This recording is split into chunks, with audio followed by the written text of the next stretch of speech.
Беш барсты бекем кармоо милдетибиз. Пайгамбар Мухаммаддын үммөтүбүз. Урматтуу улуу кичүү замандаштар, жүрөктүү иман менен гүлдөтүңүз дейт. Анан тилекке каршы эми бул жерде имандуу кыздар жүрөт, а биздин имансыз да кыздарыбыз көп. Ошолорго силер сыяктуу медресе, институттарды, окуу жайларда окуп бүтүп барган биздин кыздарыбыз пайдасы тиет деген ойдобуз. Анан экинчиси, могул Ош базарда биз барганда көп көрөбүз, ушул жерде көпчүлүк пайызы биздин апаларыбыз тонналаган пиязды, картошкаларды ысыкта, суукта тартып сатып жүрөт. Шариятыбызда кандай каралган?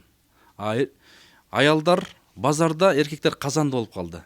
Тилекке каршы. Бул да актуалдуу маселе. Ошо азыр мына устаздар айтып өттү, караш керек, шариятта багыш керек дейт. А бизде азыр кандай болуп атат?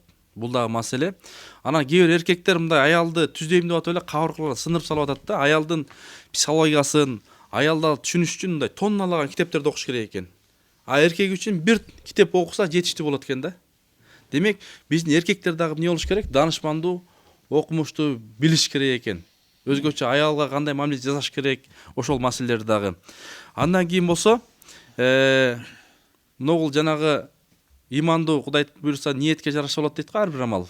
Имандуу буйруса бою 180, ою дагы 180, билимдүү, илимдүү, данышман, ойчул, олия, бизнесмен, ишкер, экономист, окутуучу Кудай таала жигиттерге турмушка чыгып, силер терметкен бешик, мен ойлойм, келечекте дүйнөнү терметет деп.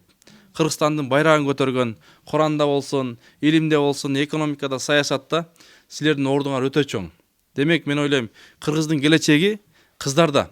Кыргыздын келечеги биздин келиндерибизде. Жакшы балдарды төрөп, жакшы иман тарбиясын берсе, эртең биздин Кыргызстаныбыз ыйман, адеп державасы болот, Кудай буйруса. Сөзсүз болот. Ошондон урматтуу бир туугандар, бул убакыт бөлүп келип, билим, илим алып атканыңыздар бул биринчи Алланын ыраазычы үчүн, экинчиси Кыргыздын келечеги үчүн деген сөз болуп атат. Анан мынакей ушул жалпы мен устаздарга, устазаларга ыраазычылык билдирем. Жалпы Кыргызстандын мынакей элибизге келип салымды чоң кошуп атасыздар. Мен ойлойм, Кыргызга калай берсе дүйнө жүзүнө сиздер антивирус болуп берет деген ойдобуз.